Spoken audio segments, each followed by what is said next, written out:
আজকে আমি তৈরি করে দেখাবো একদম নতুন স্বাদের পটলের একটা রেসিপি।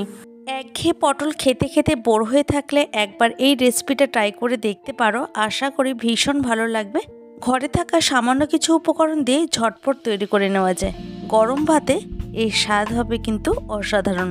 নমস্কার বন্ধুরা, বানির ফুড প্যাশন চ্যানেলে সকলকে স্বাগত জানাচ্ছি। এখানে পটলের রেসিপিটা করার জন্য আমি এখানে 6টা পটল খুব ভালো করে খোসা ছাড়িয়ে নিয়েছি। দিচ্ছি এখানে সামান্য পরিমাণে নুন, এরপর এর মধ্যে দিয়ে দিলাম কালারের জন্য কাশ্মীরি রেড চিলি পাউডার, আর দিচ্ছি এর মধ্যে হলুদ গুঁড়ো। সবই পরিমাণ মতো এখানে ব্যবহার করতে হবে। এবার এর মধ্যে দিয়ে দিচ্ছি সামান্য একটু ধনে গুঁড়ো, দিচ্ছি 1 চামচ বেসন। এইবার এই সমস্ত উপকরণগুলিকে খুব ভালো করে পটলের মধ্যে কোটিং করে নেব, আর এইভাবে আমি 15 থেকে 20 মিনিটের জন্য ঢেকে রেখে দেব। এতে পটলটা কিন্তু খুব সহজে সফট হয়ে যাবে, আর এক্সট্রা জল সেটাও কিন্তু বেরিয়ে যাবে। এখানে আমি কিছু মশলা নিয়েছি, যেমন নিয়েছি এখানে একটা ছোট পেঁয়াজের অর্ধেক, আর নিয়েছি 2 কোয়া রসুন, কিছুটা আদা, টেস্ট অনুযায়ী লঙ্কা আর সাদা সর্ষে। এগুলিকে সব কিছু আমি খুব ভালো করে শিলনোড়ায় বেটে নেব। আমি ঠিক এইরকমভাবে দেখো শিলনোড়ায় বেটে নিয়েছি সমস্ত মশলা। এইবার চলে যাচ্ছে রান্নার মূল পদ্ধতিতে।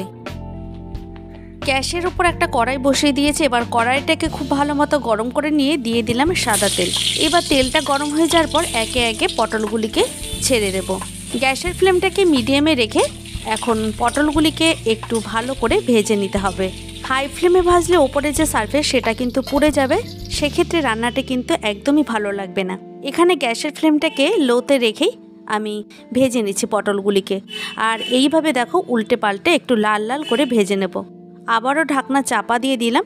এখানে ঢাকনা চাপা দিয়ে দিয়ে রান্নাটি করে নেওয়াই ভালো। তো আমার এখানে পটলগুলি ভেজে নেওয়া হয়ে গেছে, এখন তুলে নিচ্ছি। এবার এই তেলের মধ্যে আরও কিছুটা পরিমাণে সর্ষে তেল অ্যাড করছি। তেলটাকে ভালো মতো গরম করে নিয়ে এর মধ্যে দিয়ে দিচ্ছি হলুদ, আর দিয়ে দিচ্ছি সামান্য একটু কাশ্মীরি রেড চিলি পাউডার। এইভাবে যদি তেলের মধ্যে এই দুটো জিনিস দিয়ে নেওয়া যায় তাহলে কিন্তু রান্নার কালারটা ভীষণ ভালো হয়। এইবার বেটে রাখা মশলাটা আমি এর মধ্যে দিয়ে দিচ্ছি। গ্যাসের ফ্লেমটাকে মিডিয়ামে রেখে এখন মশলাগুলিকে খুব ভালো করে কষিয়ে নেব। 2 থেকে 3 মিনিটের মতো কষিয়ে নেওয়ার পর এর মধ্যে সামান্য একটু মশলা বাটি ধোয়া জল অ্যাড করছে। এইভাবে যদি রেসিপিটা তোমরা ট্রাই করো আশা করি ভীষণ ভালো লাগবে। মশলা আর তেলের পরিমাণটা কিন্তু তোমরা এখানে আরও একটু চাইলে কমিয়েও দিতে পারো বা বাড়িয়ে দিতে পারো। তো এই গ্রেভিটা এখানে দেখো খুব ভালো মতো ফুটে উঠেছে। এই পর্যায়ে এসে ভেজে রাখা পটলগুলিকে দিয়ে দিতে হবে। পটলগুলি যদি একটু লো ফ্লেমে ভেজে নেওয়া যায় তাহলে কিন্তু রান্নাটা খুবই ভালো হবে। তো এখন ঢেকে রেখে দিচ্ছি 5-6 মিনিটের জন্য। রান্নাটি করতে কিন্তু খুব একটা বেশি সময় লাগে না, তোমরা এটা রান্না বসিয়ে দিয়েও অন্য কাজগুলি সেরে নিতে পারো। তো এবার এখানে দেখো ঢাকনা চাপা দিয়ে দিয়ে রান্নাটি করে নিচ্ছে, আর গ্রেভিটা যখন একটু টেনে যাবে তারপর আবার একটু ভালো করে নাড়াচাড়া করে নেব।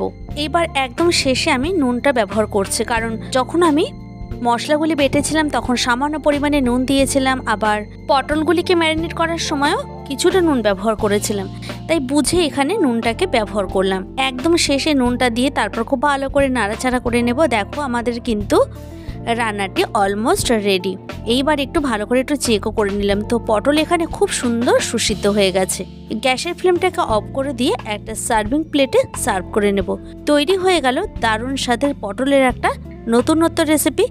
যদি আমার চ্যানেলে এই ধরনের আরও নিত্য নতুন ভিডিও পেতে চাও তাহলে অবশ্যই লাইক, কমেন্ট, শেয়ার করার অনুরোধ রইল।